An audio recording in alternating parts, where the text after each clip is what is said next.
कोई कर दो, केबल कर दो और आगे आ जाते हैं ना। हाँ। शुरू करें सर। त्याग और बलिदान का पर्व। देखिए, हमारा देश जो है वो दुनिया के सभी धर्मावलंबियों का देश है, जिसमें सभी धर्मों के पर्व होते हैं, त्यौहार होते हैं और हम सब मिलजुल करके मनाते हैं।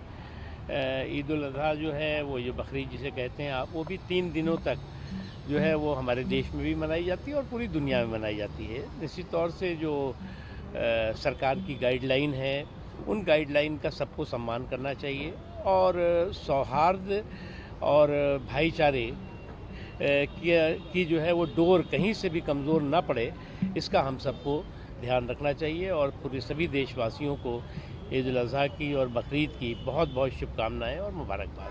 सर, ऑपरेशन सिंधु को 1 महीना पूरा हो गया है, कैसे आप देख रहे हैं? देखिए, मैं मानता हूं कि पाकिस्तान जो आतंकवाद की टेरिटरी और टकसाल है, उसमें जो जुल्म और जुर्म के जल्लादी जानवर हैं, पाकिस्तान को उसकी जो है वो कुर्बानी देनी होगी।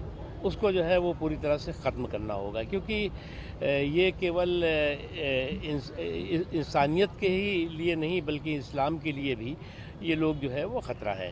और इनका जो इंसानियत और इस्लाम को लहूलुहान करने का जुल्म और जुर्म के जल्लादी जानवरों की टकसाल और टेरिटरी पाकिस्तान में बनी हुई है, वो निश्चित तौर से अगर ख़त्म नहीं होगी तो पाकिस्तान अपने खात्मे की इबारत लिख रहा होगा। सर, पर टीएमसी के एक एमएलए हैं, उनका आरोप है कि ये जो ऑपरेशन सिंदूर हुआ ये सब एक ड्रामेबाजी थी और कुछ नहीं। तो कैसा है कि मुझे अफसोस के साथ कहना पड़ रहा है कि इतने संवेदनशील मुद्दे पर जब हमारे सुरक्षा बलों ने पूरे जुनून और जज्बे के साथ आतंकवादियों और आतंकवादियों के आकाओं को जो है वो तबाह किया, और उस पर भी कुछ लोग जो है वो पाकिस्तान के प्रॉक्सी पिट्ठुओं की जैसी भूमिका निभा रहे हों, और इस तरह के पाकिस्तान के प्रॉक्सी पिट्ठुओं की भूमिका निभाने वाले लोग कभी भी जो है वो देश उन्हें स्वीकार नहीं करेगा।